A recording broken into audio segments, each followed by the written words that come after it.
Alhamdulillahilladzi hadana bi'abdihil mukhtari ma da'ana ilaihi bil idzni wa qad nadana. Labbaika ya man dallana wa hadana. Shalla alaika Allahu bari'uka alladzi bika ya musyaffa'u khassana wa habana. Assalamualaikum warahmatullahi wabarakatuh.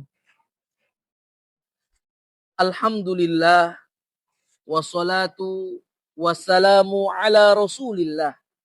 Amma ba'du.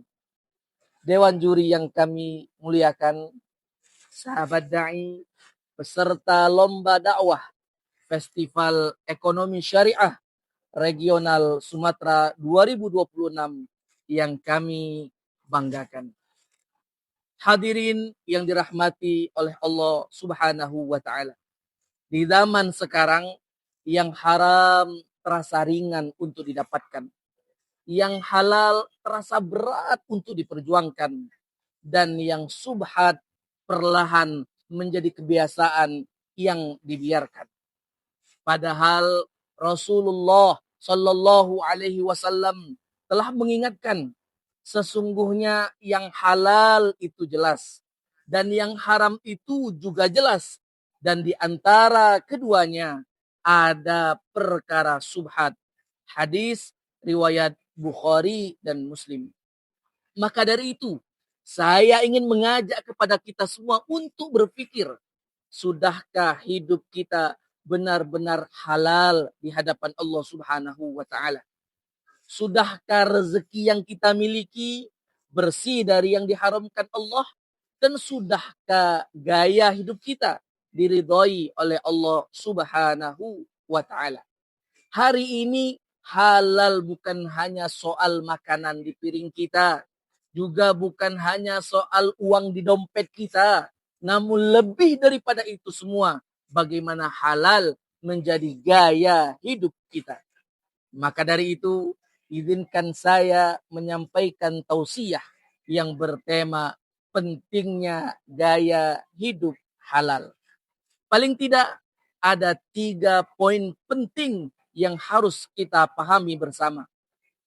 Yang pertama, halal adalah perintah Allah Sang Maha Pencipta. Allah Subhanahu wa Ta'ala telah menyampaikan di dalam Al-Quran surah Al-Baqarah ayat 168.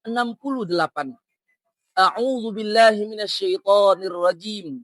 Ya ayyuhan nas, kulu mimma fil ardi halalan thayyiba.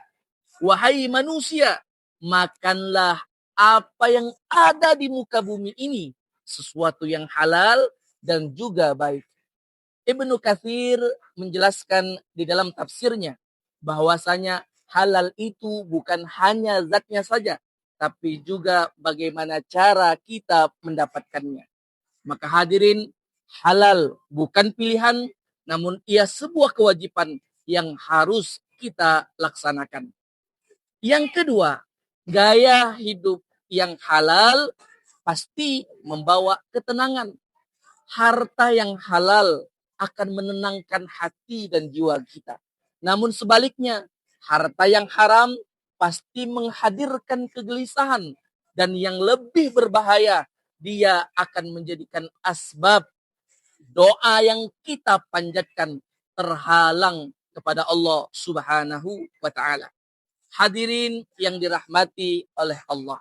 Yang ketiga, gaya hidup yang haram pasti akan menghancurkan, membinasakan, dan menghilangkan keberkahan.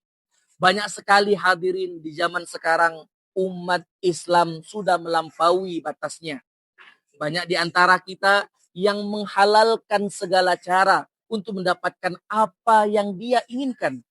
Halal, haram, hantam semuanya.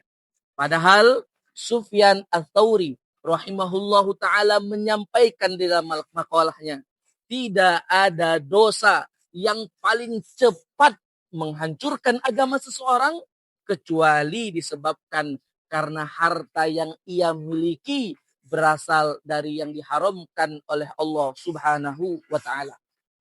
Hidup yang mewah dari harta yang haram mungkin akan terlihat nikmat, namun sejatinya ia pasti akan membawa laknat. Na'udzubillah, tsumma na'udzubillah min dzalik. Hadirin yang dirahmati oleh Allah Subhanahu wa taala. Dapat kita ambil kesimpulan bahwa hidup ini bukan hanya sekedar banyaknya harta, tanah luas, mobil banyak, rumah mewah, harta berlimpah.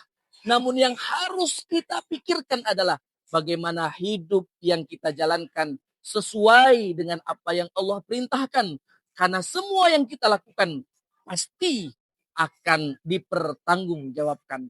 Rasulullah Shallallahu Alaihi Wasallam bersabda, "La tazulu qadama abdin yaumal qiyamah." Tidak akan bergerak kaki seorang hamba nanti di hari kiamat hatta yus'ala, sampai dia ditanya banyak hal oleh Allah Subhanahu wa taala. Salah satunya an malihi min aina tasabahu wa fi ma anfaqahu. Tentang hartanya, dari mana dia dapatkan dan untuk apa dia gunakan. Hadirin yang dirahmati oleh Allah, pastikan setelah ini apa yang kita makan. Pastikan apa yang kita pakai. Pastikan apa yang kita cari adalah sesuatu yang halal bagi agama kita. Mudah-mudahan Allah Subhanahu wa taala membimbing kita untuk jadi hamba Allah yang baik, hamba Allah yang soleh, hamba Allah yang taat, sehingga Allah ridho sama kita dan semoga Allah masukkan kita ke dalam surganya. Alangkah indah jembatan Ampera, berfoto bersama keluarga. Selesailah sudah ceramah saya. Semoga saja ada rezekinya. Wassalamualaikum warahmatullahi wabarakatuh.